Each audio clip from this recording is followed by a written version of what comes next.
Hey everybody out there, YouTube, Sam Dennehy, and this is another episode of Halfass Presents the podcast. Today's special guest is Eric Schwartz. Eric seems to be, I don't know him, I haven't done the interview yet. So Eric seems to be, from his Facebook page and the photos that he takes, a model railroader, HO scale model railroader. And he has a nice selection of 187 scale vehicles for his railroad.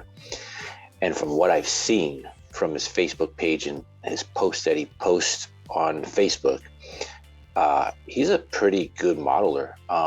He's got some pretty nice scenes that he's laid out, and he seems to have an idea on how to use the camera to make these scenes look as real as he can for the scale. And overall, I think he's got some pretty cool stuff.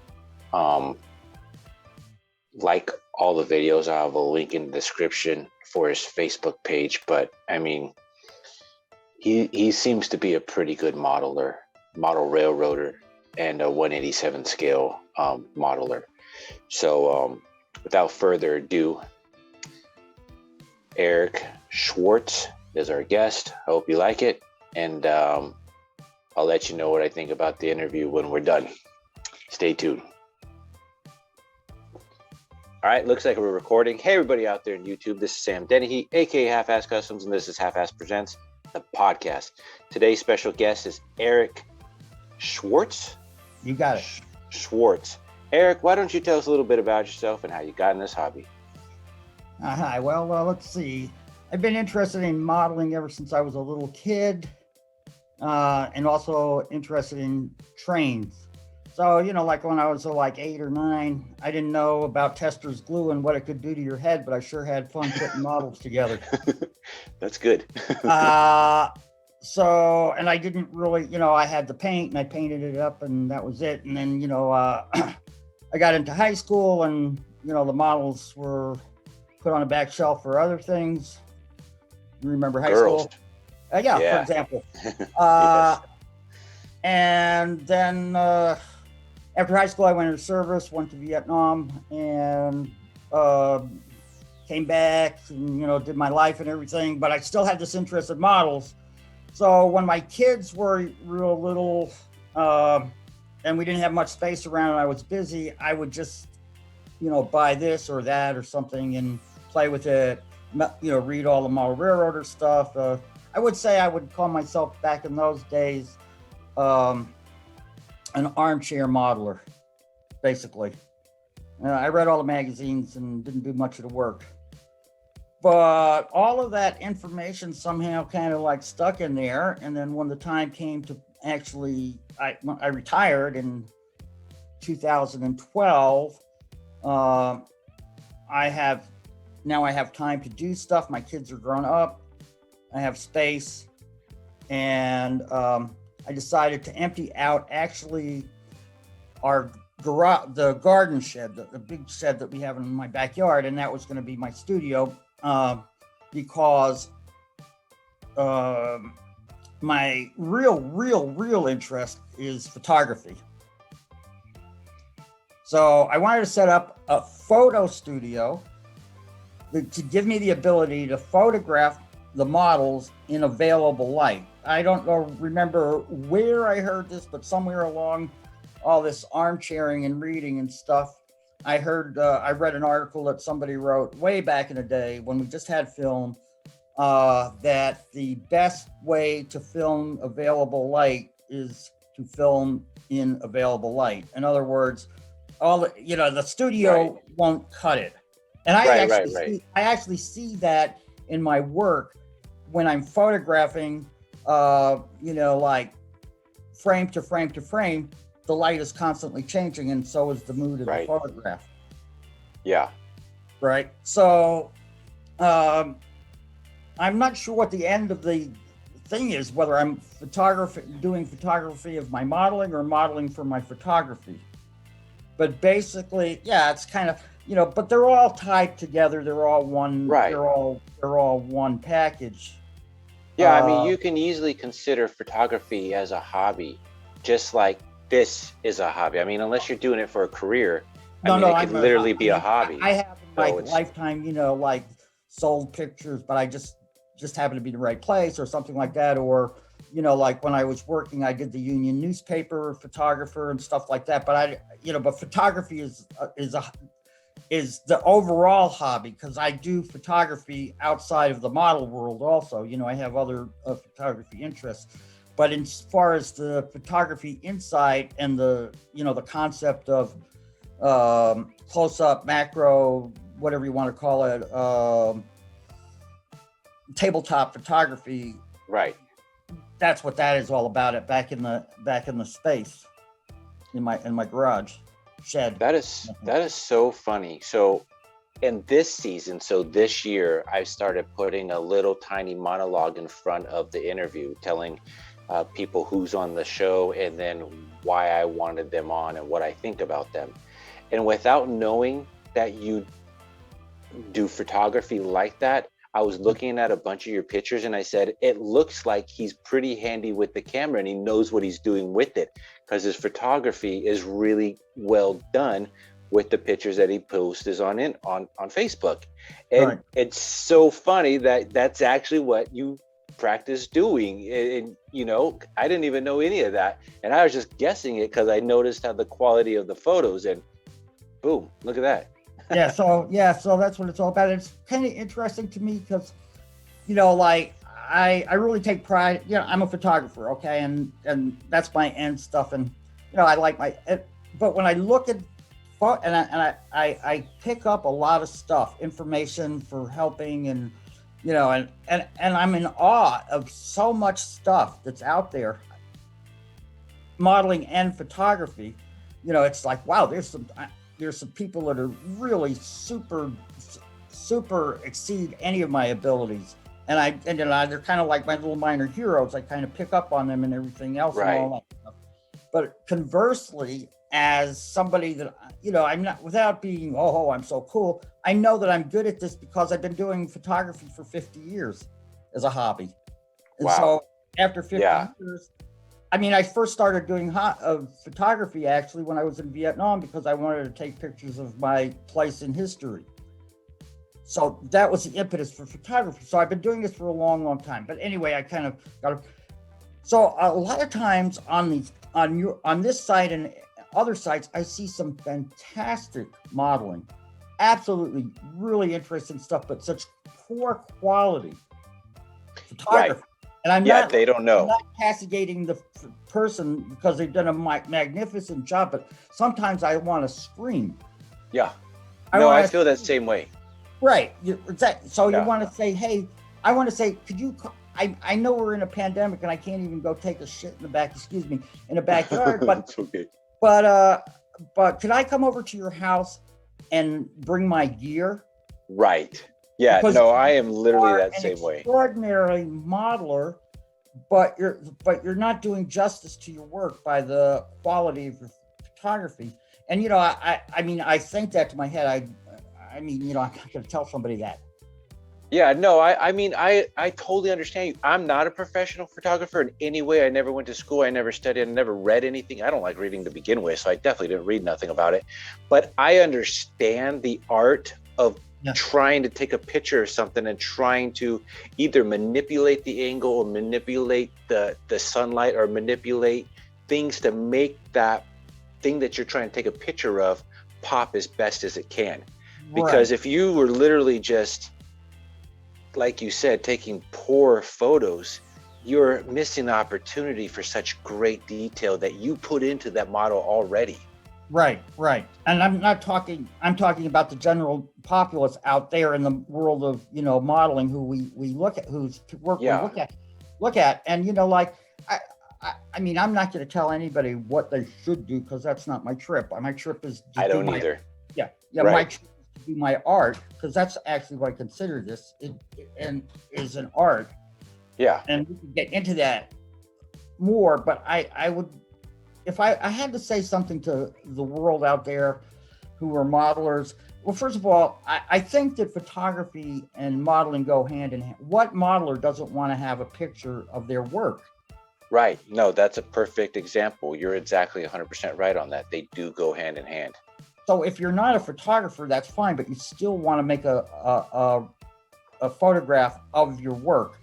So why not, if you're going to do this for archival purposes or for if you are assembling a very intricate model, it's kind of cool to take pictures on the way so that you can remember or if you want to, break something. Anyway, why not take the best quality pictures that you can? And I'm not saying going out there and being a photographer, but it amazes me that people will invest a lot of money into this hobby with whatever the side stuff is that you need, airbrush, this, that, tools, and even oh my God, I got another dozen box cards.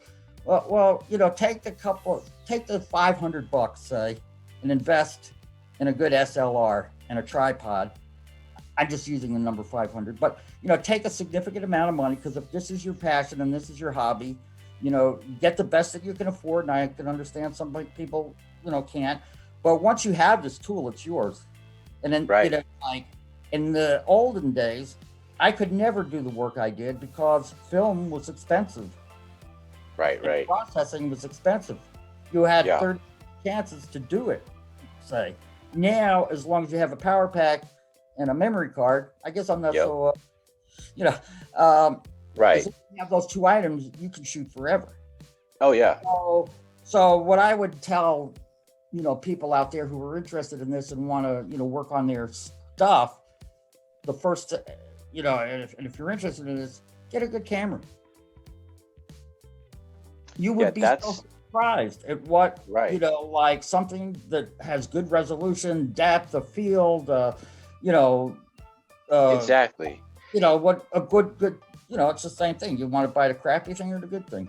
I use my phone for all my photos, and when I go looking for a phone, I look for one thing. Well, two things. I look for memory, because I need a lot of memory because I take a lot of pictures, and then I look at how closely it can zoom in and how clear that picture is.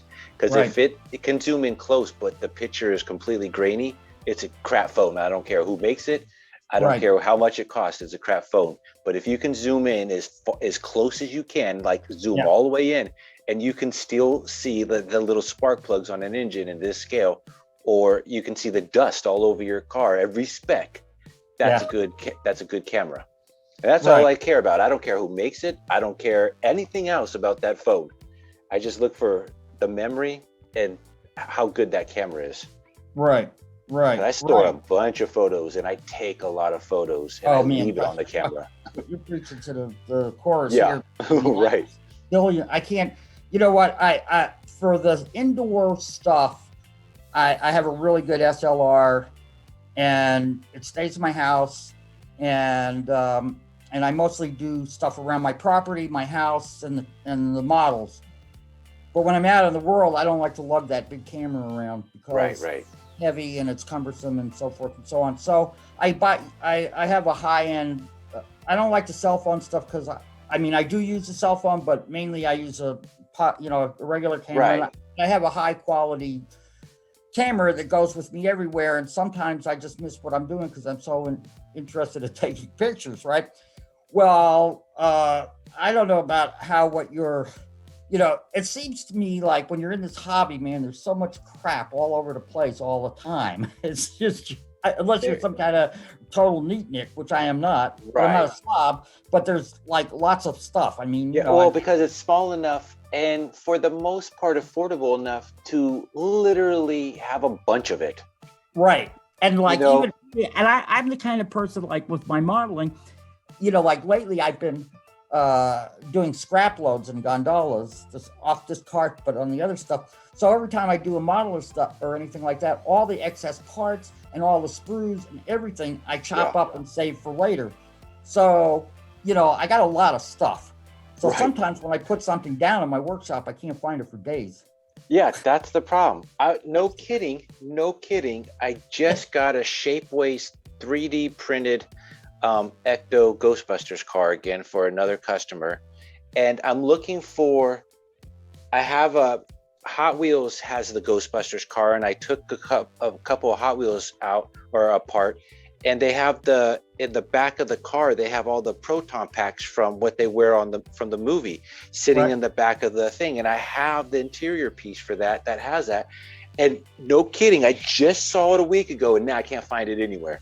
Yeah. Like, I know it was just sitting somewhere right here, and it's just gone now. And I It'll have show no up. clue where it went. It'll show up some days. It'll show up. So Right. anyway, When I'm not looking for it.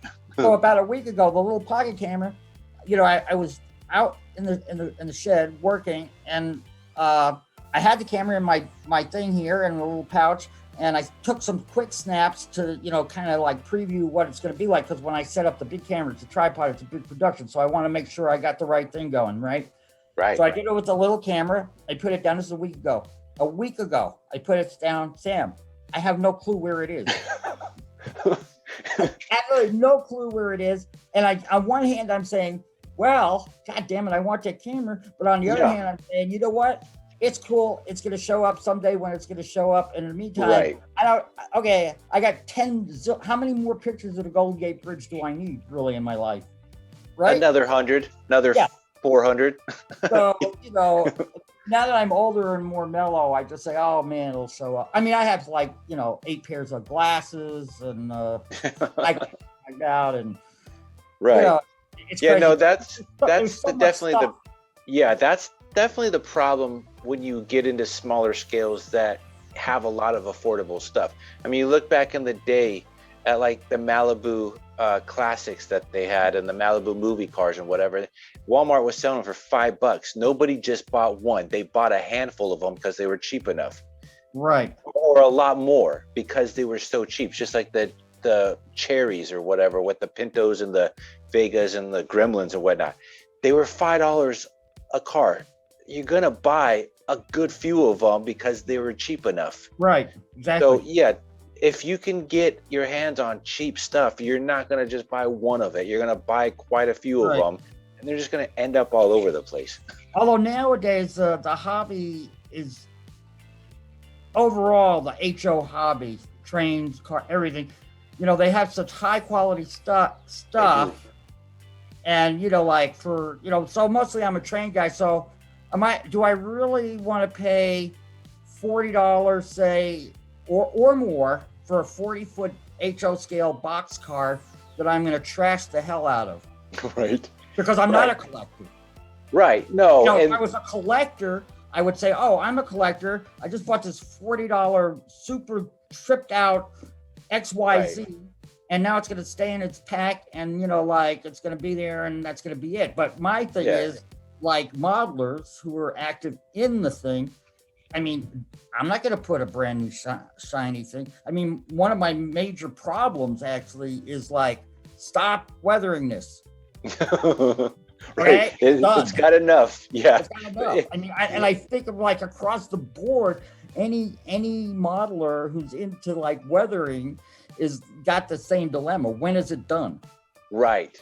No, you're 100% correct. We talk about as even across the board. A car, you know, I got this nice, beautiful, I like CMWs, classic metalwork cars. Yeah. Okay. And Oxford too. Yeah, okay? no, they're great. They're great cars. So when do I stop? You know, when do I stop? Yeah, okay? That's a good question. You know? And one of my favorite actual, I think it's a Bausch, I can't remember what it is. And it's not even that good of a model, but again, it was a cheap thing, right? It's a it's a Corvette, like a 55 red Corvette. I think it's a Bausch I don't know who makes it. Anyway, I never did like it, and I did some stories around. It's the Route 66. Remember Route 66? Mm-hmm. I definitely, yeah. Those guys, it was their car, and now I got whatever the story is, because I like to make a lot of stories with my pictures. So yeah, you do a great job at that too. Yeah, that's fun. That's all part of the whole thing. Right. I make books for kids. You know, I'm not like a published dude, but you can make your own books. Like mixed book that's another thing I like to talk about. Actually, thank you, Eric, for reminding me that. I make a lot of books for nephews and stuff with trains and whatever. That's cool. So anyway, with the little Corvette, I wanted to put it out there, and I wanted to get it really trashed up. So like, it's not plastic actually; it's a die cast. And so I smacked it with a hammer, and it broke a lot. And like it trashed it up. Yeah. And I put a tire in the thing, and I have it in various different places on Right. on my layout, and I've placed it in people, and I get mostly everybody loves this, and oh, what a great picture of the Corvette and that, and then every once in a while somebody like like a real rivet counter. Why is that in a scrapyard full of metal? Why is that Corvette there? Or why is a Corvette in a junkyard? Even better. Why is a Corvette? Who would buy? Yeah. And I said, well, man, just my standard comeback is, well, maybe there's some guy in there that wants to open up a fishing rod business, and he needs a lot of fiberglass. Right. Right. So, And nobody knows what town that's in, so it could just be a little bohunk town in the middle of nowhere that literally nobody knows that Corvette's even in there. Right. And that's why it's still there, because nobody knows. Yeah. Well, the condition this one's in is in such bad shape that about all you can do is Use it maybe for parts. Yeah. Fiberglass parts. There's no parts. Everything's gone. It's just it's basically So just fiberglass. Yeah, it's just fiberglass. You could tell it's a Corvette. That's it. Yeah. That's it. Well, I think the biggest problem is I grew up on the West Coast, where all you normally get is surface rust and dry rot because of the heat, right? With your rubbers and whatnot. And then I'm now out here on the East Coast, where things literally cancer themselves to death because of the humidity and the moisture that's out here all year round. So when you goes to weathering, you can weather it surface rust with just a light weathering and be fine with it. But if you weather it too much, it's going to be an East Coast car, because then it's going to just be cancer ridden and just junk. Right. Yeah. And it's easy to grab your airbrush and do a little rust, and you say, oh, well, this rust is nice. Let me put a little pits in here. And the next thing you know, the pits are like, and it's cancer. Right. Cancer is absolutely right. And you say, oh my God, why did I? So, but what I start doing now is I actually, and this is another thing I learned back in the armchair day. I don't know. I read an article on Model Railroad or someplace. There's like a 2-for-1. Okay. So the deal is, this works really good with rolling stock for trains. If you model only once, if you weather each side differently, in effect, you have two different cars. Essentially, yeah. Right? Yeah. So, in fact, you could just do an overspray of like a grimy thing, and it's fresh out of the paint shop on one side, and have the crank to hold back, and then totally trash out the car on the other side, and it's like because unless you're doing a figure eight situation on your layout, you're normally only going to see that one side of the train car. Right, exactly. So that makes sense. And it depends, right? And like my layouts and or dioramas are like, I'm into heavy. Well, you see my stuff. I'm into heavy urban, city neighborhood style, industrial. So yeah, industrial. So you're right. I only see one side of the car at one time. And most of the stuff that I do, the photography, is all static anyway. I mean, the trains are that I've said this in a couple of recent episodes. I said it's so crazy that in a model railroading situation and the hobby we have now, right before, or not even right before, but even during, but way before RC cars in this scale became a thing, every single thing on a model railroading, except for a carnival scene of some kind, was all static but the train. And then you take a picture of it, and then the train becomes static because it's just a still shot. So why even have the train moving? Just leave it in one spot. Don't have nothing move, because if you're going to take a picture of it, what's the point of it moving to begin with? Right. I mean, unless you knew the trick photography of making it look like it's moving and having the whole background blurred. But most people don't know how to do that. Right. Yeah. And most people actually, when they weren't doing their photo, they just want to show the picture and a scene, and that's it. Yeah. They're like, doing something like you're saying like that. But had something. Well, I wanted to talk a little bit. I mean, this is good for model car folks as well as anybody. I talked earlier about the books. Yeah. So there's several, Snapchat and there's several places like that. So, we all want to keep, I think we want to keep an archive or a book or a memory, or, send your little nephew in 7 cities over, like, Something a that little you've done. storybook or whatever. Yeah. So and they're relatively cheap. You can make a book for about $40, and the company that I use is like called Mixbook. And like it's very simple. I'm totally inept at this kind of computer stuff, and even a old guy like me can run that program. And Right. you just basically upload your pictures, put in your text, you send it to them, and they send you back a night. In fact, That's neat. let me just see if I can move here without destroying stuff, and I'm just gonna get a quick sample. No problem. Oh, you want to see my ceiling? Hold on. There it is.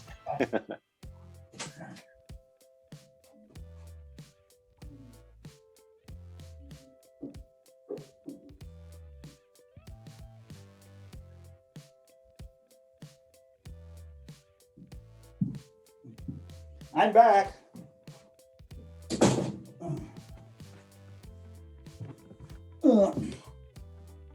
Okay, sorry to be so disruptive here. It's all I good. should have had my program more together than flying totally off the seat of my pants. But here we go. It's cool. That's what makes this podcast what it is. It's just free for all. It's easy going. It's casual. So if you think of something on the fly and you want to show it, go get it and show us. It's Free real simple. association, as they say, huh? Yeah. Does this hold it up right? Mm-hmm. This is a book that you get. I did this for a project for Model Railroader to tell them how you do it. So this is just a simple book, and it says "My Nitty Gritty City" is the name of the book. It's got about 25 pages, and different photographs that I've made. I don't know if you can see that. We can see it for the most part. Yeah. The back pages with something like this. And anyway, for, I don't know, $40, $50, maybe something like that, you can get a book made like this that looks like something you would get in a bookstore. Right. With your credited photos, that's what makes it look like you would get it from the bookstore. If an amateur that didn't know how to take photos looked at that, or if somebody were to see that in a bookstore, they would think, what, did a little kid make this book? Right. No, but you got to put your ego aside for a minute and say, right, I'm doing this for me anyway. Yeah. And for my nephew who lives down the block, and even further, it might actually be an impetus for you to add to your skills as a hobbyist, because this is the beautiful thing about this hobby is it's not like you're a stamp collector. You collect stamps. You might collect stamps for this. There's so much stuff that you need to know through this hobby. Yeah, no. Well, yeah, and that's the thing. Like, stamps are just literally that. They're just stamps. Or coins are just coins. This is scenery and construction for mountains, and then model building for buildings, and then cars, and then trains, and then electronics, and all kinds of stuff. If you want your railroad to run successfully, it almost has every single kind of building hobby or style or crafting idea in one hobby. Exactly. And that is a big attraction for me.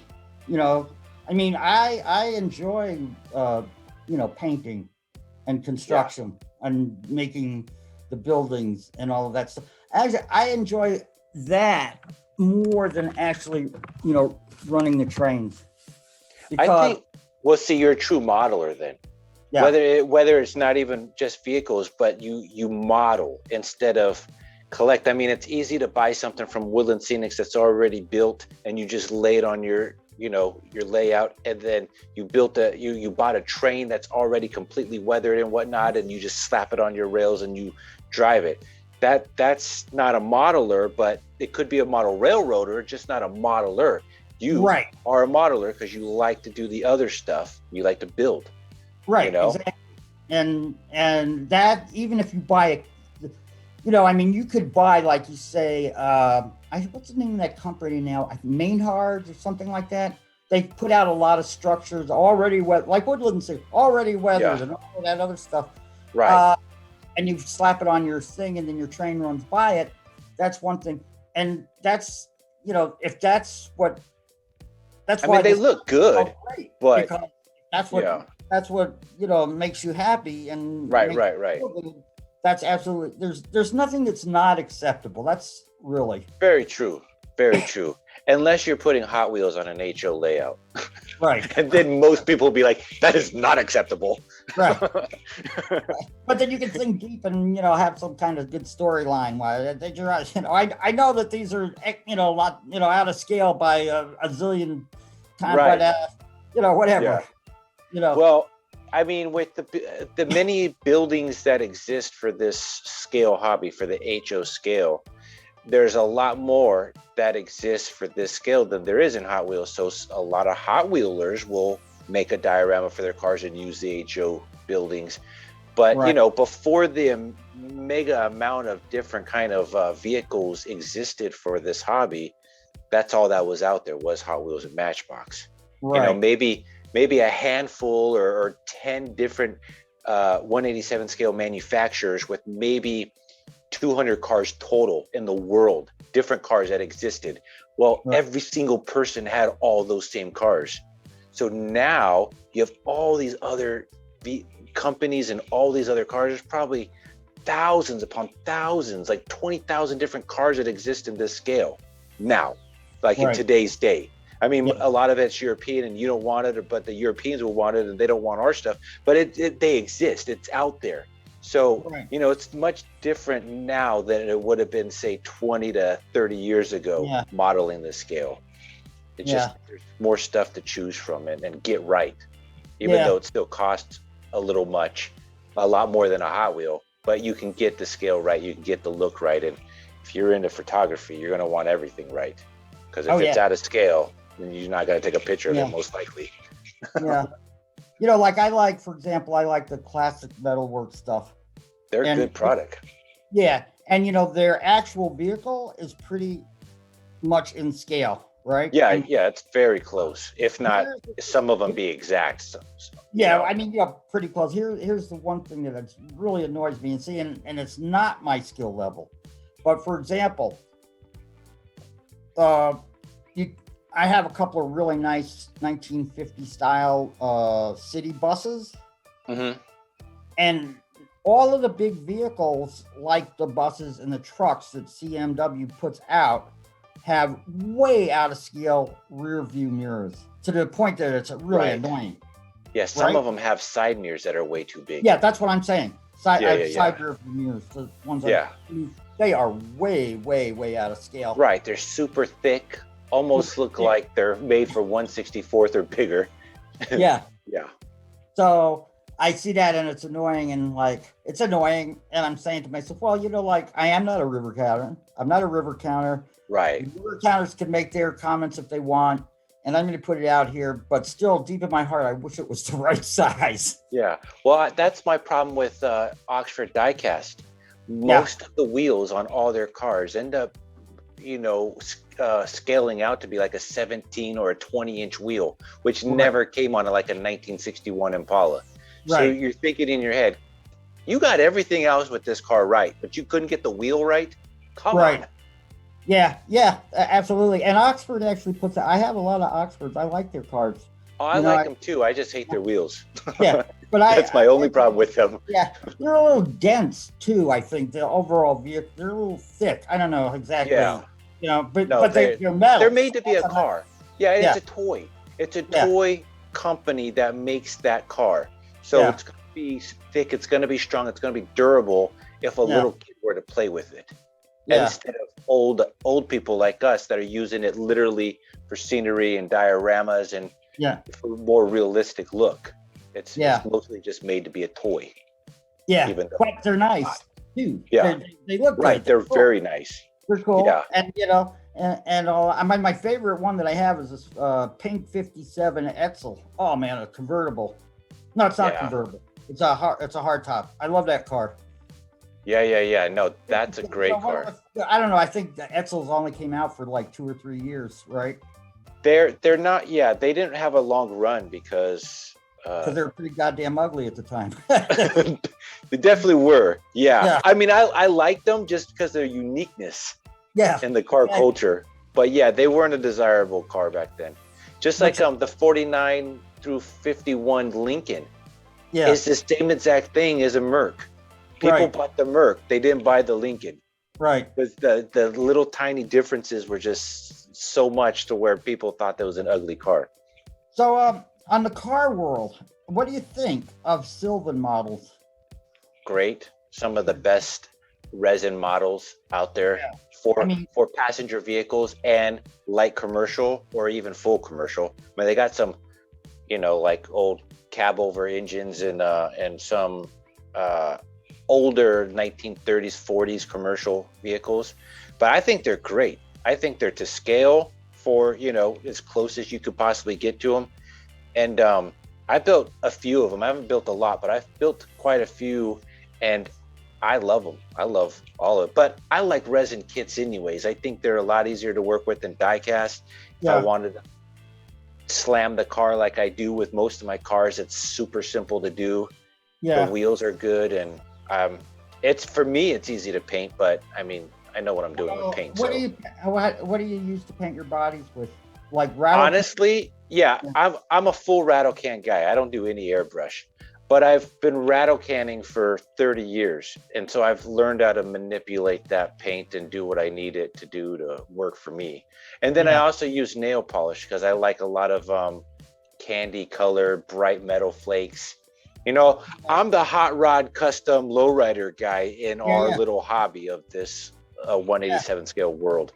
And I've learned how to use all this stuff to work for me. It may not work for a lot of people, but it works for me because I've learned how to manipulate what I need to do. Nail polish. Okay, so I like the Sylvans too. My only problem, maybe you could give me a little hint on this. Every time my big problem with resin models or particularly Sylvan is getting the window glazing right. I can't. I've tried the stuff that I forget, crystal clear. Yeah, I use tape. Really works for me. I use Scotch clear tape. That's what Mike Budd and John Tyson got a lot of us onto. Cars that don't have windows. Yeah. Like for instance, perfect example. This is a '64 Impala station wagon that Mike Budd created. Yeah. And even though the blue is decals, so even though the decals are really old and off, like this whole corner is lifting up now, and then the hood decals lifting up, the front window is clear Scotch tape. Just plain old clear, and the sticky side. So you do it on the inside. No, it's on the outside. So what's holding it on is just the window frame. So you got the A pillars and you got the A pillars, and then the top of the window frame and the cowl between the hood and the dash. Right. That's what's holding it on.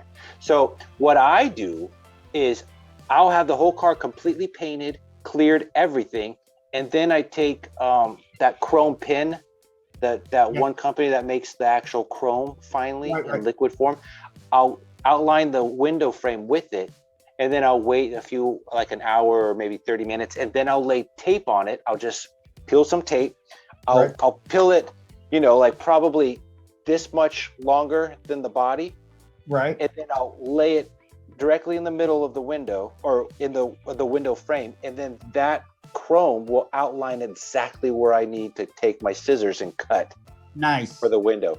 And then once it's cut, it naturally wants to stick to my scissors. So I'll take a little tiny razor blade, like say this is the razor blade. I'll take the razor blade and I'll peel it just in the corner of the window, so there's not much else sticking to the razor blade, and then I'll just set it on there. And once it's set on there, I just kind of rub it gently with my finger.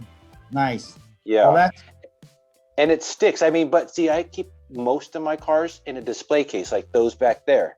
Right. So dust isn't really getting on them. But even if dust were to get on them, it's tape. So you can just peel it off and re-stick new tape on there. Oh, that's awesome. What a great hint. Just worth this is worth the time on the show just to get that. And so this works with every kind of model. I've put 50s models with the wraparound windows, like the 59 and 60 Chevys. It works for those. It works for 60s. It works for 70s. It works for any car as long as, you know, I mean, you don't have to do the chrome for the outline. That tape is going to pick up what it was sticking to anyways, and you'll see a very light residue that it was sticking to. But I just use the chrome because the chrome's going to be on the window trim anyways. Right. And it's got to be on there so I can stick the window on there, because it sits over the chrome sits under the window basically, and since it's clear tape, it's still completely chrome and doesn't dull out anyways. Wow, that's a really valuable lesson. Well, thank you so much. I appreciate that. What I can do is John Tyson. Right. No, it is. It definitely is, because everything you mentioned before I told you this is all just, it sucks trying to figure out just the right way to make that stuff work. This, you don't have to try to make work. It'll just work as long as you cut it right. Right. And I mean, there's so many times, with I haven't really, the Sylvans are the only resin cars that I've done, vehicles. Mm-hmm. And there's been so many times that, wow, this is beautiful. I got it.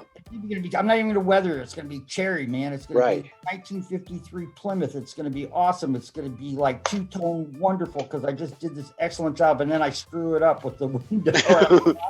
You're in the jug now, buddy. That was $8 down the drain.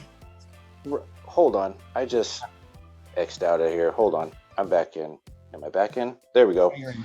Yeah, so I built this, which you'll probably recognize. It's that beer truck. Let me see if I can get some light on here a little bit more, maybe. No, that didn't do nothing. But that beer truck that he has, it's supposed to be red. Yeah. So that cab, let me see if I get this cab out of here. Maybe get a better picture. We'll just put it right here. The cab has just front windows because I left the side door windows open. Got it. And the front windows, I actually put the tape on the inside, and I just rolled it from the roof to, right behind where the dash would be. And that allowed me to stick those windshield wipers on there, literally stuck, because it's sticky from the outside. Right, and nice move. If you just pick up a model like this, you're never going to touch the window. And then obviously, if you leave it in a display case, it's never going to get dusty. Right. But even if it did get dusty, you just take off the chassis, and the interior part is part of the chassis, so you can just replace the window as easy as so. Whoops. But yeah. Somehow I touched something. Sam? Yeah, can you hear me? Yeah, I can hear you, but I lost the visual. Oh, I can still see you. Oh, okay. But yeah, so you can do it both ways. You can put the window or the tape on the inside of the model, and face the sticky stuff outwards, or you can put it on the outside of the model and have the sticky stuff inwards. Now, Joseph Belivens, he's a great modeler. He just gave me I think it was him. Maybe it wasn't him. I do a lot of interviews and I forget people like crazy. I'll just say somebody just told me, if you put the tape on the inside where the sticky stuff is facing out, and then you spray clear over it, it prevents it from being sticky, and you can pick it up from any window, anyhow, anyway, and it'll still stay clear, but it won't be sticky. And so dust won't stick on it, in other words. I've tried the tape before, but not quite the way you described it. And now I got it, and I'll be better at it. Yeah. But that is the big problem with this, with the Sylvan kits. All the dust. I mean, just in general, as a photographer who likes detail. Right. Dust is the bane of a modeler. Yeah, it's a killer for sure. Because for one, the dust is going to lay too thick and too heavy and too big on the little tiny model. So even if you left a desert scene out there in California somewhere, the dust is going to look a lot bigger than dust from the desert, which is probably what it would look like if it was a regular sized car. Yeah. Yeah. I mean, that's as true with, and even I see this on a lot of modelers that do these great jobs and make the really sweet diorama, but they don't sweep up and there's ballast all over the place. Yeah. Well, I think that's the killer of any great photography with a small scale, because it's almost virtually impossible to get all the dust off. Yeah. And unless you leave your cars in a display case their whole life and only take them out to take photos, it's impossible to not get dust on the car. I hate to say I'm a car handler. I mean, I just like put my paws all over stuff and I kill myself later because, you just painted this and you didn't allow it to dry. But now you got little fingerprints on it. In the middle of your caboose, man. Yeah. And like thumb and fingerprints is impossible, almost impossible to obliterate a fingerprint from a model. Well, especially from this scale, because it's not like you're going to take this scale and wet sand it out. Right. I mean, it's too small to really notice. So you just, I don't know. Even if you try to weather over a fingerprint, it's still a fingerprint. Right. Yeah, you still see it. It just doesn't go. And the camera will see it way better than your eye will see it.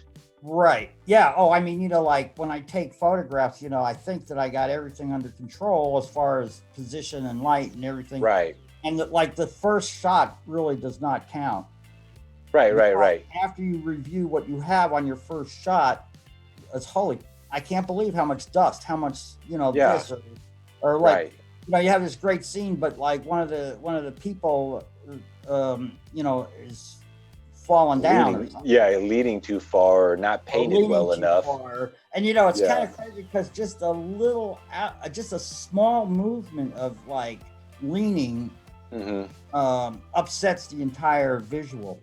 Yeah, because I mean, you're a photographer, so you understand it. You see it and you get it, but you're 100% right, because if this is the figurine and he's leaning this way and he's supposed to be standing straight up, that's what your eye is going to go focus straight to, is what's wrong with the photo, not what's right with the rest of the photo.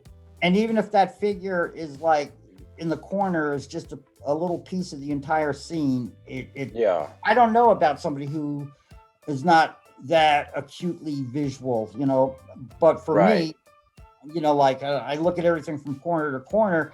It's kind of like, oh my God, this picture is messed up here because. No, I'm that way too. I'm that way with TV shows and movies. I'm a huge TV show movie critic.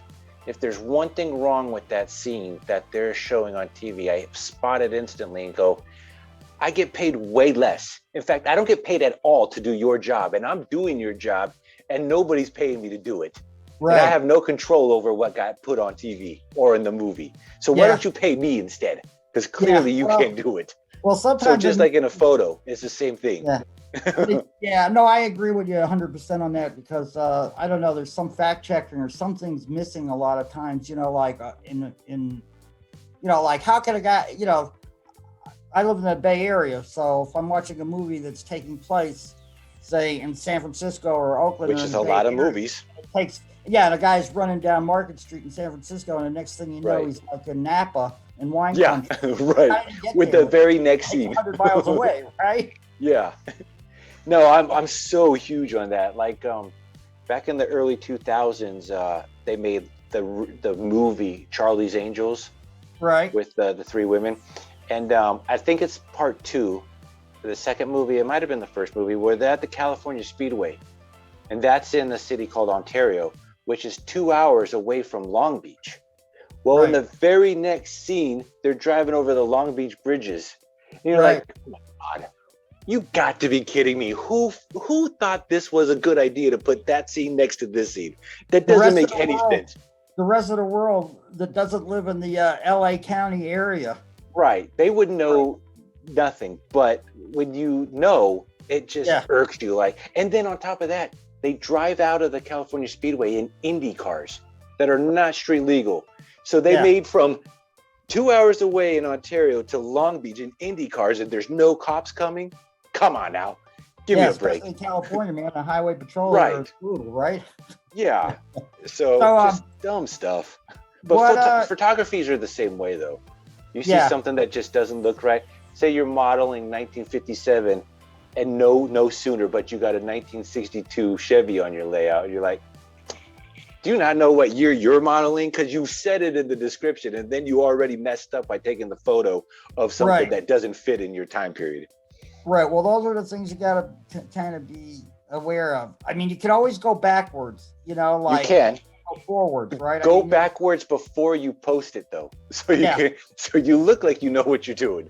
No, I mean, but like if you're saying it's 1957, you can always have a 1937 car on that. Oh yeah, definitely. But and it wouldn't upset anybody unless it was clean. And then you say, well, it's Joe Blow's hobby car, and that's it. So now it's on.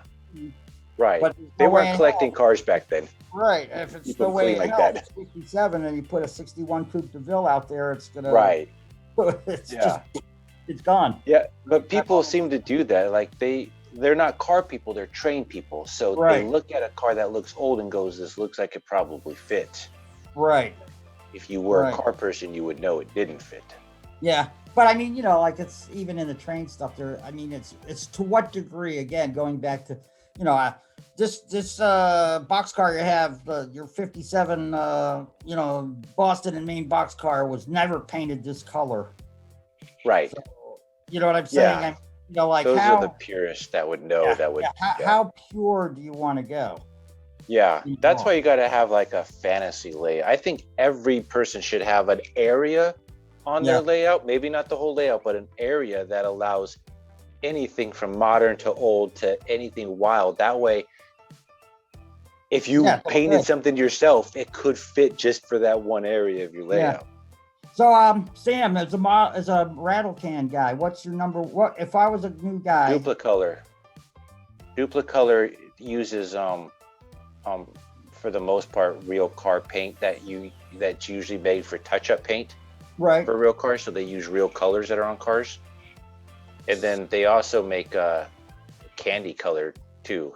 So, for instance, there are clear colors that are tinted like a blue clear, which most people don't just naturally think candy, but if you put that a silver base coat with like a metal flake over the silver and then lay that blue turns into a candy color, super bright, completely see-through, where the metal flakes popping like crazy, and they make clear color. So they have a good variety of clear. And then on top of that, just clear in general, I use Rust-Oleum and Duplicolor. So the Rust-Oleum. I'm sorry, the Duplicolor, do you get that in like Craig auto stores, or do you any auto parts store sells it? In fact, most auto parts stores sell it. What doesn't sell it are like Walmarts and Targets that do have a spray can section. Hell, Home Depot and Lowe's don't sell it either. So it's automotive. That's what I'm saying. I usually go like to Ace Hardware, and that I don't see that brand. No, you got to go to like O'Reilly's or Pep Boys or wherever automotive auto parts store sells rattle can spray cans. Yeah, because it's the same paint that they use in the little touch-up bottles when you scrape the paint on your car. Right, got it. I mean, for the most part, it's the same. It's obviously a different consistent, but I mean, it's the same colors. So, I use rattle can and airbrush. It depends upon what I'm doing. The problem with rattle cans is sometimes you gotta mask a lot of stuff. I mean, because it's really hard. And it comes out so thick, anyways, and it spreads wide, so you gotta know how to use it. Well, I was having breakfast with my brother yesterday, and he's kind of a modeler guy too, and we were talking about you gotta keep that can moving. Yeah, that's the key to me is find your distance between the object that you're painting and for the consistency. And once you got that, just do not stop. Well, it also helps if you heat up the can. You can almost have the can boiling hot where you can barely touch it.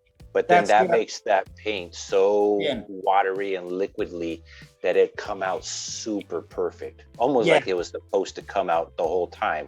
But most yeah. people don't do it that way. That is the other thing. Absolutely, absolutely. What I do is I get that water in a pan really hot Yeah, and put the can in there and like, you right. know, just make sure I don't have it too hot where the thing's gonna blow up or something. Yeah. You And, don't know, you don't want it boiling, but you almost want it boiling without it right. boiling. Yeah, up there around the 200-degree mark is good. You Yeah, know, because to that you can spray that and it won't automatically make fish eyes all over the right, model. When right. if you don't heat it up at all and you just shake the crap out of it, it'll definitely leave fish eyes no matter what because Yeah. it's too thick. And that's the other thing about, like in general, in this hobby in general, it's like, like if you really want the quality work, you gotta, and I'm the biggest one at doing this. I gotta learn how to do what I talk about sometimes, but it's it's so easy to say, like I want to paint this and I'm going to use a rattle can, and I know what I'm supposed to do, get it nice and thin and all that stuff, but I'm too damn lazy. I'll just say, Right. and I'll just Yeah. spray the thing, and as soon as the spray hits the model, it's like, why did I do that? Yeah. Right. You got this No. nice big puddle of like garbage. Yeah. Well, see, it's good if you model somewhat, say, present. And I say that for the simple fact that in the car culture, there's a rat rod category, which are like hot rods that are all primered, or Yeah. hot rods that have been put together by extra parts and dented bodies and all this stuff. It's not made to look pretty at all. It's just made to run and have an attitude. And Right. when you screw up a paint job on, say, a classic 60s and older car, Yeah. if it doesn't come out right, well, there, you got a rat rod. You don't even have to fix it. You could just It's call there. it done. Right. Yeah. So that's the definitely the benefits of modeling, say, somewhat present, let's say like the last 20 years, definitely. Right. Because you can mess up on something and still get away with it like you meant to do it. Right. But yeah, if you're doing a period piece, like say 1960s, and you want a 1960s paint job and you mess up on that paint, well, now you're starting completely over.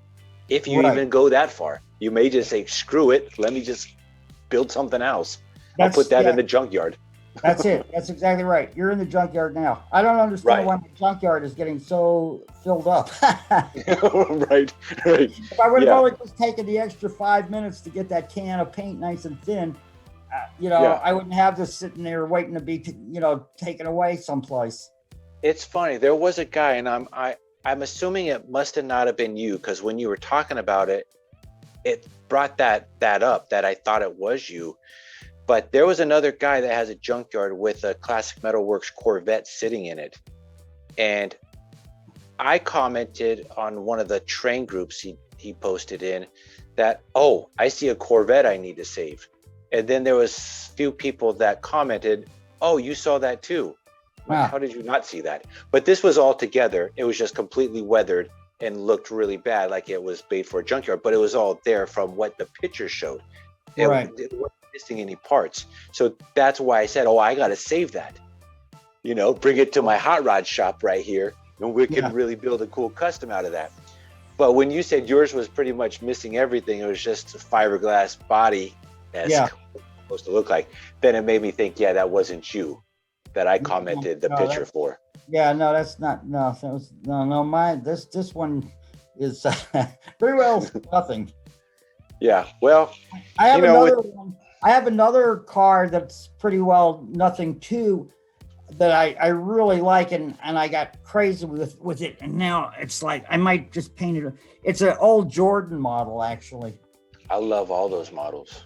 Yeah, and I think that was one of the first models I ever bought when I was starting to really get involved in this, and I kind of screwed it up. So I said, okay, it's going to be a junkyard car, and I have it as like a trackside thing. The train goes by and there's old cars and everything. But I've been playing around with this product called it's a weathering wash. It's alcohol based.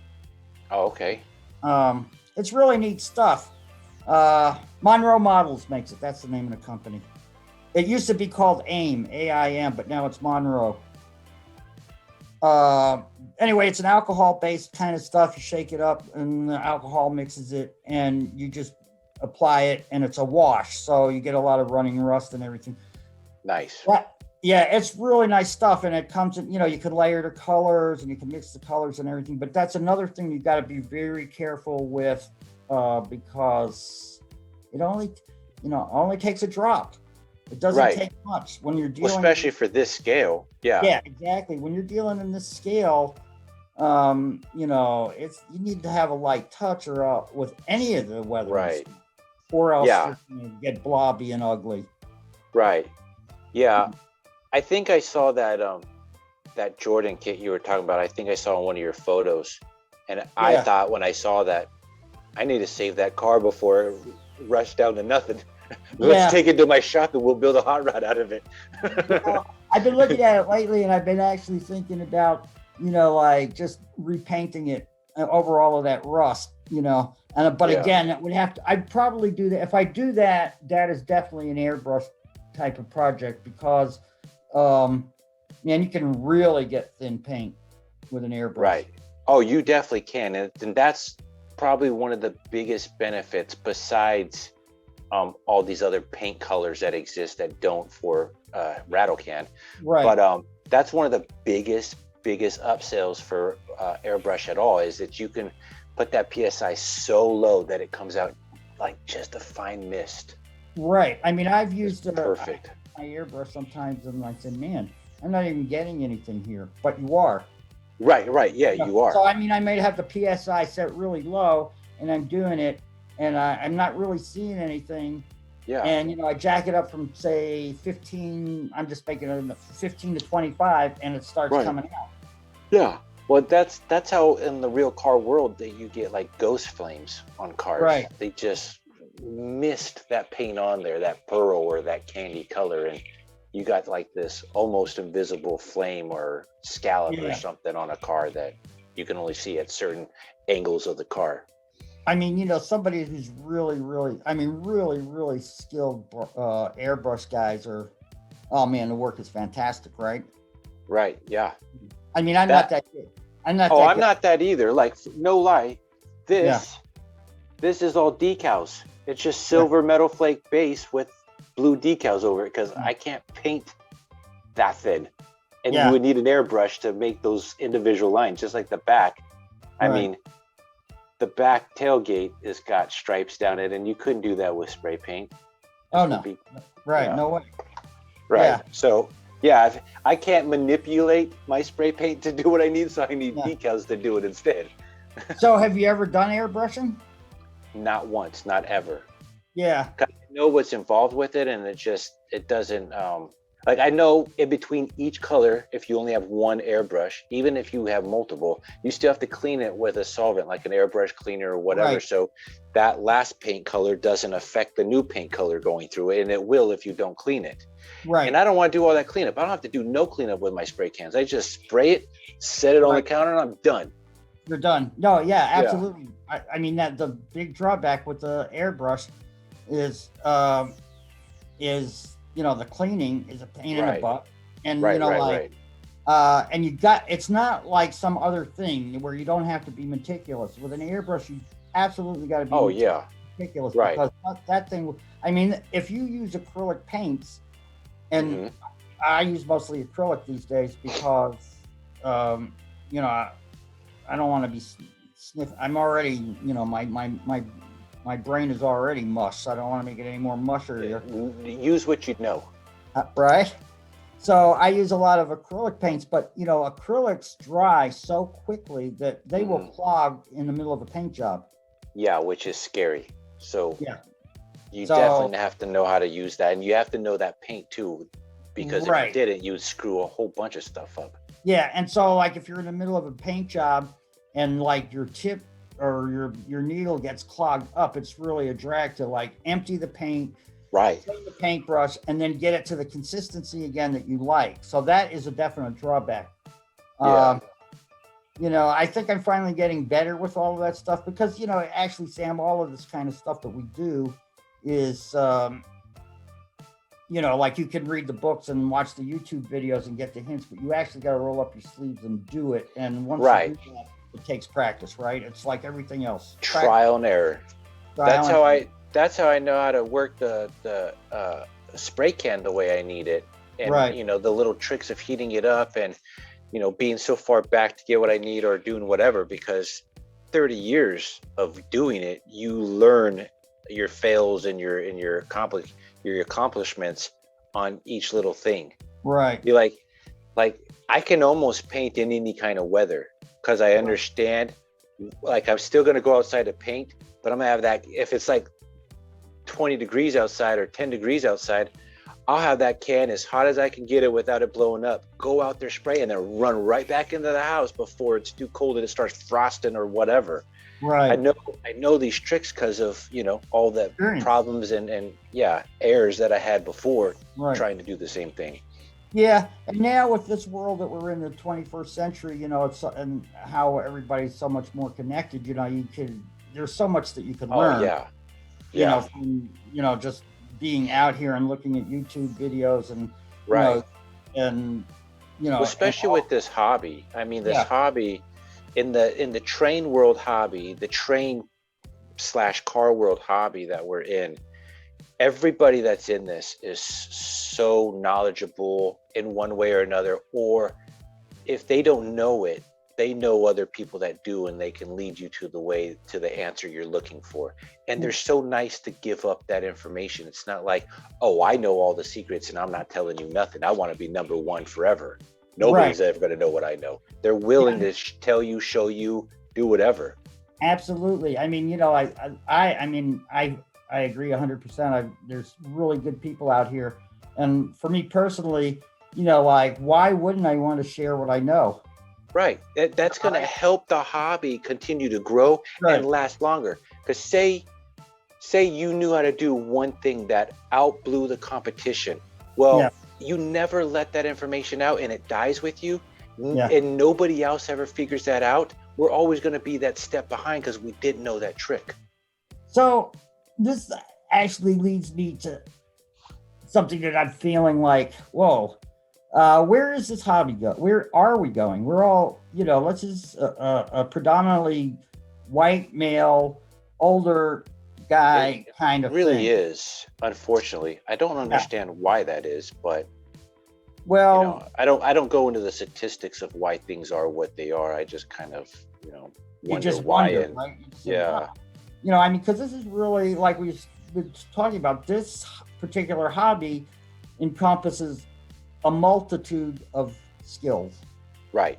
Exactly. And you can do whatever you want. But, you know, like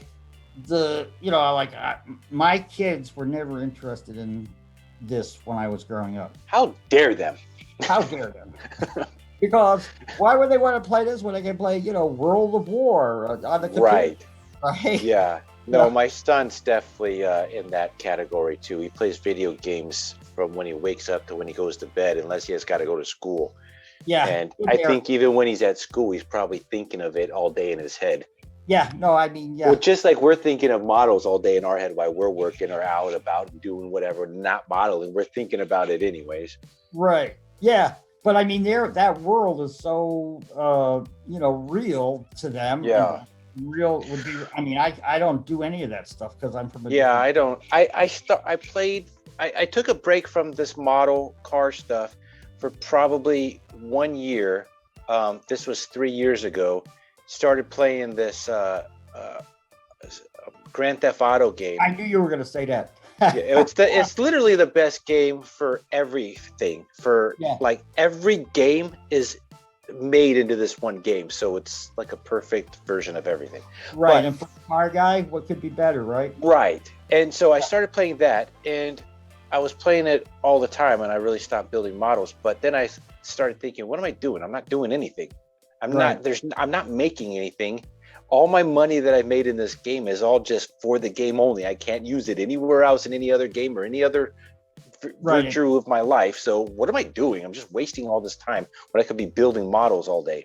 So I got back into models real quick and just stopped playing that. Yeah, but the younger generation, you know, doesn't see that. They don't. You know, They really don't. and I'm And not like, here to like say, oh, these kids today. I mean, it's just a fact that, yeah, I know it's just the time. It's the generation and the time of our life that it is that right, this technology, electronically, is surpassing any other thing really out there in this world. Even right. like a car mechanic, you would rather be a car mechanic if you can push buttons on your phone and have a machine fix it than actually put your hands on it and fix it yourself. Yeah. That's where the kids are going to eventually going to if like machines start taking over everyday life. And then they may not even be doing it. It could just be automated system that does it for them. And then I to answer your question, where's this hobby going? I think, as bad as this sounds, I think in the Yeah. next 40, 50 years, it's going to be dead. Well, so am I. Because, So it doesn't matter, but right. But I think the few kids, young kids to middle-aged kids, say kids to teenagers, there's so few of them getting into this. yeah, Even today with COVID, even, in present day, that the senior citizens that are doing this now, the middle-aged people that are doing this now, and the few young people that are doing this now, like you said, your kids aren't into it. So you couldn't pass this great hobby down to them and have them keep it alive for you. It's right. going to die with you unless your wife picks it up or whatever. Well, And I'll tell you that there's no chance of that happening. right. Same thing with me. I'm the only one in my 4-person family that's into this. Right. All this stuff I'm doing now is going to die with me because they're not into it at all. So, And I think it's going to eventually just die out once we're dead. And then the young people that are into it now, the very few that there are, die out too, because there's not going to be any more people. So, what do you think of this? Because this just kind of what you're saying. So, I mean, everybody's life and everybody's estates and everybody's this and that is different. But like, I don't know what the worth value of everything I have, let alone the aesthetic value of everything that I have and that Yeah, I've put into the hobby is. So, when you die, what's going to happen to all of your stuff? I think, like, when you have like a house fire, the insurance company says take a picture of everything so we can come out and value what you got. I think you got to do the same thing. I think that's got to be an appliance in your house, your hobby, and you got to have that insured. So when you do die and nobody in the rest of your family have no clue what it's worth, the insurance can say, well, we estimated all this to be, $20,000 worth of stuff. So if you burn it or throw it away or, it gets sold off, whatever, the insurance could say this is how much you got into it. Even if you got way more, they just estimated at that. It's still better than, here's a box of 187 scale cars that probably worth $300. Here, take it for 10 because we don't know anything about it. Right. So at least I think that's the way you got to do it. Because I mean, like you could say, okay, we're gonna have a garage sale, and we got to get rid of this crap, and here's a cardboard box filled with right, stuff. Which is what I believe a lot of families end up doing with their family members that have passed, that they don't know anything about what he was into and how much any of it cost. Right. I truly believe that's what happens.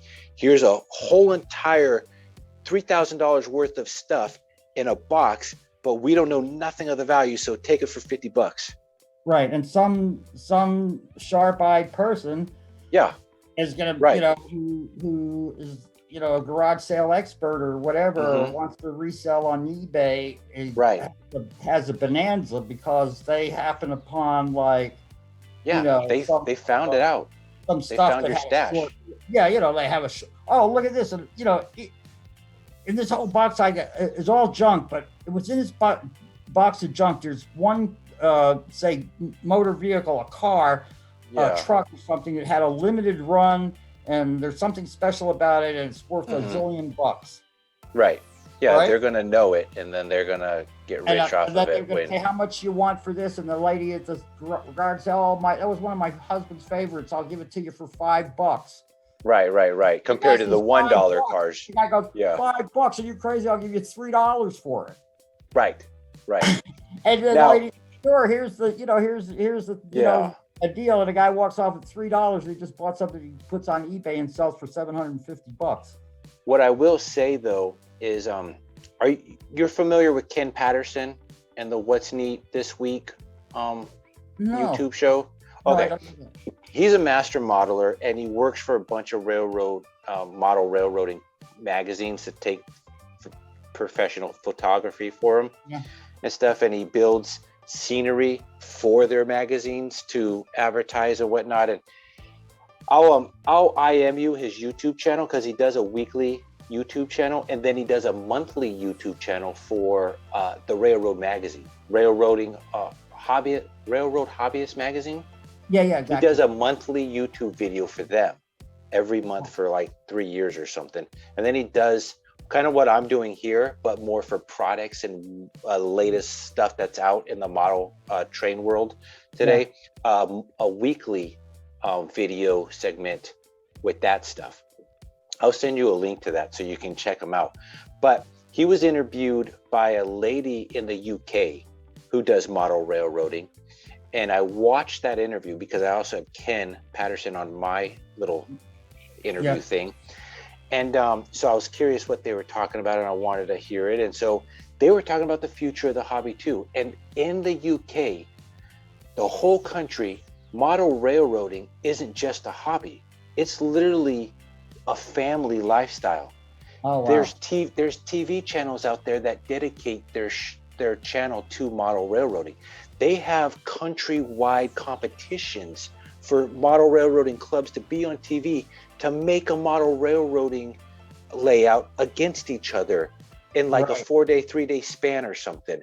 Just, it's a countrywide thing, this model railroad. It's huge out there. I mean, to be on national TV for that country as a regular channel, Is this it's like huge. Is this like all of Great Britain or It's all of the UK. So all of the UK? I don't know about Europe, Europe, I but think it's who's it, definitely Rod for the Stewart UK. Huh? I'm sorry. I said I don't know about Europe, Yeah, like France or Germany or no, whatever, the but UK, right. it's definitely Because UK. I think it's, is it Rod Stewart who's the big model railroader? Yeah. Rod Stewart, Right. he's got a huge So now layout. I could see where that Yeah. influence comes from. Right. And so she asked the question to Ken, how does the States look at model railroading compared to how the UK does? Because the UK, it's a family event, generations and generations do it. It's going to keep going for a good while. And Ken said a perfect answer. He said, it's barely a hobby compared to other hobbies, compared to RC planes, RC cars, anything else hobby related. This isn't a hobby that's looked upon as, oh, you gotta do this, oh, you gotta check this out. It's just one of those little tiny niches. Even though our HO train, or even trains in general, trains is a huge hobby in this country, compared to other hobbies, it's still small. And it's not even looked on as a major thing to be interested in. It's just like, oh, this guy's a model railroader, so he just plays with toys all day, just plays with his train all day. That's how American culture looks at the model railroading hobby, is just, oh, he's just playing with toys all day. Just like model cars, like 125th scale, 124 scale model cars. Oh, you build model cars, so you just play with toys all day? Yeah, you know, it's not a thing. I get that in my own. I get that in my life, man. Right? Yeah. So like, to answer that question, it's like in America, it's definitely going to die eventually. And it's going to die probably sooner than later. Like you think, since the 1900s or whenever Lionel came out building electric model trains, that company's still out. They're still producing trains because it's lasted this long. But will it last another 100 years? Probably not. It would be super great if it did. Awesome. But I don't know that it will, because nobody in America is going to be left around in 100 years to keep it going, but maybe a tiny, tiny bit. And then they're just going to pick up like garage sale or a swap meet type items to keep their hobby alive, because that's all that's left. I mean, I think there's going to come a time, sadly, when all of the people who are, big time manufacturers, they'll eventually go belly up, because there's going to not be a market out here for it. So it's going to go back to, it's going to actually make a cycle, and then it's going to go Yeah. back to, well, if you're going to be in this hobby, you need to learn how to scratch build everything. Right. Because not, right now in the HO or in the model railroading hobby, it's the biggest and best time to be in it because there are more and more companies being created. 3D printing is a thing to where you can print almost anything you want in any scale. So there's so much stuff right now that it's growing manufacturing wise, but participant wise, I don't think we're getting very big at all. I think we're kind of at the peak, and we're going to slowly go down and down as our senior citizens that have been in it their whole life slowly start to perish, and then the middle age start to perish, and then I think it's gonna. I mean, for me as a modeler in HO scale, you know, and being like 72 years old, it is hard for me every day. It's harder for me to do it. Right. Mainly, well, you're doing a good job, man. Well, keep it up, whatever you're doing. Yeah. Well, I'll tell you how I do it sometime off. I don't want to. Yeah, no, I get it. I'll tell you off scale, off the thing here. No, I do it because it's a place that I can go and like find peace. And it's an escape from reality. An escape. Because reality sucks. Especially this last year, this COVID world has been just like insane. Yeah, so, it's horrible. Yeah, so, you know, like in a time when we're all locked in, basically, this has been fantastic. Here's what's funny. I was watching the news late March, early April of last year, and it's a local news, so it's just for my state. The cable company I work for has its own news channel.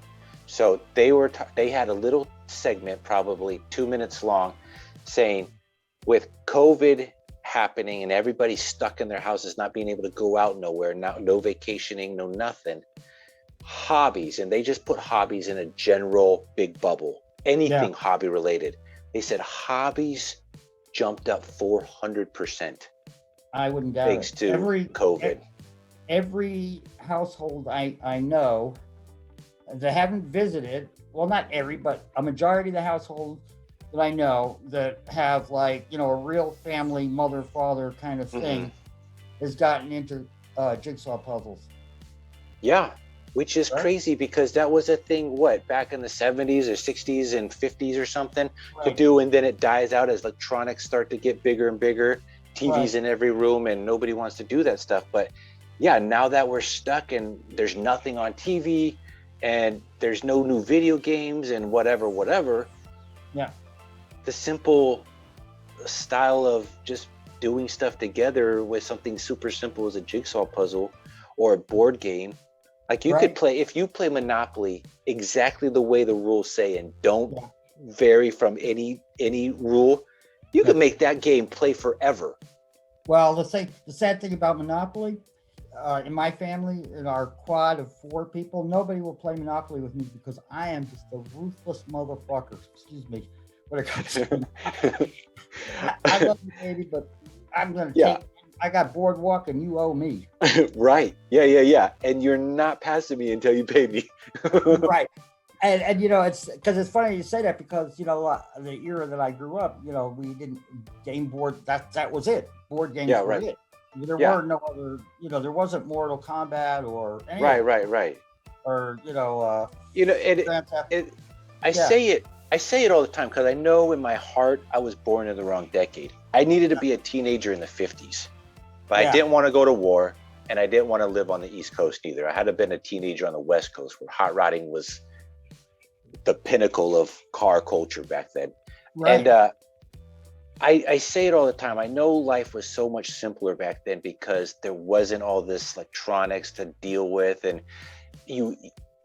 the people that were born in that time frame, they grew up to be men because they had to be men because they had to use their hands. They had to learn how to build stuff. They had to do this because the stuff that's out today wasn't out then to make life simpler. You had to grow up hard and you had to do what you had to do to survive. And Right. even on the West Coast, where it's a lot easier than it would have been on the East Coast with, all the political racism and all this other stuff. Out there, you had it, but it wasn't as present as the South. So Yeah. to be out there and just maybe have to worry about if it's going to rain once a year, or if it's going to, where's the next, hot rod show, or can I get this part for my car, or is the surf going to be good, or whatever they dealt with back then in Southern California. I don't know. I wasn't born then. But just to deal with the simpleness of that, it sounds simple because of what we got today. But life was tough back then. And I would have much rather lived a tough life than this simple, pampered life I've been dealt with. Like, for example, back in the day, but even the day is not that long ago, because I remember when I got my first cell phone, which was 2001. Yeah. So say that's 21 years ago, but say 30 years ago, which is relatively speaking not that long ago. Man, if your car broke down, and how are you going to communicate with anybody, right? Right. Yeah. In today's world, if you don't, like I go outside when I leave my house, and I do my little checklist, wallet, glasses, everything, cell phone is on there. I'm not leaving my house. Oh, definitely. Right. And then if for any reason you feel so isolated and so helpless, like, what if I do break down? How am I going to get this fixed? Yeah. I won't have nobody to tell. I've actually come back 10 minutes into a destination because I don't have my cell phone, and it's a 99.9 chance that nothing's going to happen, but I'll still come back in case I get a fender bender, or I need to call home or whatever. But think about back in the day, 1950s, 1960s, you're going to go on a cross-country trip from one side of the country to the other, and you're going to take a lot of side roads because freeways didn't connect like they do today. Right. And you have no way to contact anybody until you actually arrive at your destination, that you're there. Yep. It's as simple as life was. It was definitely much harder, but I kind of draw myself towards that time period a lot more because it's super convenient having everything today, but I could live without a lot of it, I think. It wouldn't be fun, but I could definitely do it if I had to. Yeah, no, it would be fun though in a different kind of way. I mean, it would. I look at my neighbor. My neighbor, they just moved in 2 years ago, and they're in their late 60s, early 70s, and they've got kids that moved on and all this stuff. So this is their retirement home. And he's in his garage every day building something out of wood. And I look at him like, God, I don't know how to do none of that stuff. Yeah. I can build these little plastic cars all day, but man, to actually, if I had to repair my house, I don't know how to do that. I can change the light bulbs. I can change the trash disposal because I watched YouTube video on it. Yeah. But if my wall were to fall, I couldn't fix that wall. Couldn't plug the hole if I needed to, but that guy could. Yeah. Yeah. Well, anyway, back in the day was a different time. I miss back in the day a lot, actually. I missed it, and I was never even part of it. Yeah. I guess I would say, well, let's see, I went into service. I graduated from high school in 66. I was 17 and a half. So I got, I got to see the 1965 Mustang when it was brand new. Right. Which I'm sure was really nice, much nicer than now. Right. And I think it cost about $3,200. Yeah. Which was a lot of money then, though. Yeah, I mean, if you were only making, less than $1 an hour as minimum wage, I think the minimum wage when I was in high school was $1.25 an hour. Yeah, and that was normal minimum wage across the country, most likely. Right. And that's nothing today. But back then, that was something. Yeah, I mean, even what seems to be like a lot of money sometimes to me is not a lot of money in today's world, because think about this. Think about how disgusting this sounds. If you won $1 million and you were able to keep that full million, you couldn't live off of that for the rest of your life. Absolutely not. Of course not. That's pathetic. That's $1 million is a ton of goddamn money. You should be able to live the rest of your life off of that, but most likely wouldn't be able to happen. Yeah. Well, I mean, now there's the universal, $15 an hour minimum wage, which is sounds to me like, whoa, are you kidding me? $15 an hour. I made a quarter an hour. Right. Well, I made $15. I mean, You still can't live off of that. I know. I mean, I live in Yeah. the Bay Area of California. It's like one of the most expensive. Which is not cheap. Yeah, I don't understand how young people could buy a home here. It's just crazy. Well, that's why I moved out of California, because I never owned a house and I was never gonna own a house out there. I was gonna rent for the rest of my life, and I didn't want to rent. I wanted a future. Yeah. So we moved out here, where the same size house I'm in now out there with the same property would be $1 million property out in California. Here it was less than 300,000. Well, yeah, I know. I know that. I know. I mean, let's see. We got our house. We've had this house for a long time, and if I was to buy it again now, there's no way that I could. Yeah, which is just insane to think about that. And there was a time when you would say, "Oh, Joe Blow is a famous guy, and he lives in $1 million home is nothing in California." No, not now. But I mean, my whole block, 40 years ago it was. My whole block is $1 million homes. Yeah, but they're middle class homes. If you lived in California, the whole block is nothing but these little craftsman bungalows. Yeah, right. With a little backyard. That's it. Because of where you live. Exactly. I was going to a trade school to learn water waste management.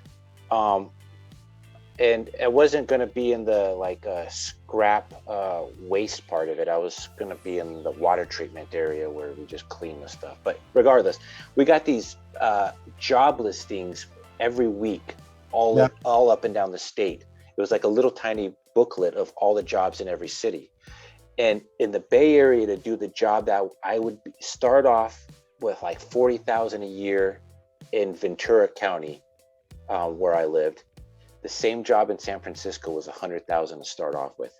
Right. But where are you going to live? There's nothing for sale out there that you could afford.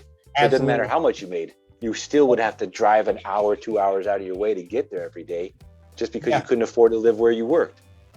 No, I mean, it's crazy here. I mean, I wouldn't come here to California if I was starting my life over again. No, me neither. Like I already made my mind. If I don't play the lottery ever, but if I was ever to win the lottery somehow, I would never buy a house in California. Never. Hey, Sam. I'd hardly ever go out there. I gotta wrap this up because I gotta. That's cool, man. It's all good. I'm glad we talked. Yeah, this has been a really enjoyable time, man. Yeah. Yeah. Well, if you don't mind, I would love to put your Facebook page in the description of the video, so if people want to see all the photos that you've uploaded, I'd love that. They can check you out. Because I don't have the skills yet to overlay photos while we're talking, so people just don't see us, they can see photos yet. So that way they can see the photos that you've done by just clicking on your Facebook page. If that's cool with you. Cool. Well, this was great. Let me close this out and then we'll say our goodbyes real quick. Okay. Everybody, I hope you like it. This was Eric. I'll have his Facebook page down below. Take a look at it. He's got some great photos. His layout's awesome. And don't forget to like and subscribe if you haven't already. And please leave a comment that you liked it or if you have any questions about anything. Until the next episode, you guys stay classy out there. See you later. All right, I'm back. So that was Eric. Eric Schwartz. Like, may the Schwartz be with you. I'm sure it's spelled different, but that's how I remember it. Spaceballs, yogurt with the Schwartz. That's Eric right there. Eric, man, he was a cool guy. I like talking to him. So I said in the monologue, I was gonna give you a review on the interview. He was a pretty cool guy. And definitely everybody, any group that you're in that is HO related, up at the upper left corner, there's a search bar. Type in his name, and then it'll show every post that he's ever posted or commented on, which is probably going to just be most of his posts, of all the pictures he's ever posted on that group. And check out his work, because man, he's got some pretty great photography. He knows how to lay out his layout in a way that really works for his photos, and he knows how to set stuff up. Like he said in the very beginning, he understands lighting, he understands almost everything photography wise that he needs to know to create some pretty cool photos. And check his stuff out, because I've been a fan of his ever since probably the very first post I saw of his. And I always like everything he's done. There's not been one post he's made on the vehicles groups that he's part of that I've seen that I didn't like. So I think if you're a vehicle guy, if you're a train guy, you should hopefully have the same appreciation, the same likes about his photos that I do. And you know, give him a look, because he seemed to be pretty cool, and I like talking to him, and I hope to talk to him soon. But yeah, with that being said, check out these videos, and we'll see you next episode. See you later.